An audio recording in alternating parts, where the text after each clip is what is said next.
চিকিৎসা দিলে 7 দিন, না দিলে 1 সপ্তাহ। মানে বিষয়টা হচ্ছে চিকিৎসা আপনি যদি নাও দেন তারপরে তার বডির ইমিউনিটির কারণে সে ছেড়ে দিতে পারে। তো এই জন্য 1 সপ্তাহ 7 দিনের কথা বলা হয়। চিকিৎসা দিলে 7 দিন, না দিলে 1 সপ্তাহ। তো এখন হচ্ছে যে আমি ঝাড়ফুঁক দিলাম বা আমি একটু হোমিও ওষুধ দিলাম বা অন্য কোনো গাছগাছালি দিয়ে চিকিৎসা দিলাম, ও ন্যাচারালি কিন্তু ভালো হয়ে গেল। এখন নাম হবে কি যে এই গাছ খাওয়ায় বা এই ঝাড়ফুঁক দিয়ে এটা ভালো হয়েছে।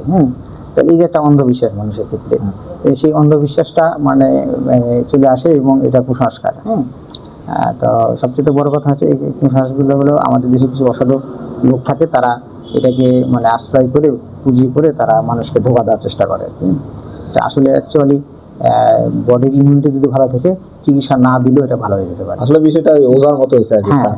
বিষ থাকলে ওটা নাগে কামড়াইছে, নাক দিয়ে কামড়াইছে, এটা ভালো করা যাবে না। আর যেটা ওই বিষ নাই কামড় দিচ্ছে, তো ওটা মনে করেন সাবরিয়া ভালো করছে বিষয়টা। এবং দর্শক আসলে আমরা খামারি হিসেবে সচেতন হওয়া দরকার। আসলে স্যার বললেন যে অনেক জায়গায় এখন কোভিড বের হয়েছে, যে লাম্পির ওই হইলে ওনার কাছে রাসন্ত ওষুধ নিয়ে আসছে। আমি দেখছি যেটা মাঠে আর কি স্যার, ওই গায়ে লাগাই দিচ্ছে, লাম্পি ভালো হয়ে যাচ্ছে। আসলে স্যার যেটা বললো যে ভাইরাল ডিজিজ 7 দিনের মধ্যে সে যদি নিজে তার ইমিউনিটির মাধ্যমে ফাইট করে জিততে পারলে জিতলো। হয়তো 10টার মধ্যে 8টা ভালো হলো বা 2টা মারা গেল, তো তারপরেও হয়েছে ফকির বা কোভিড সেটা কেউই নেই।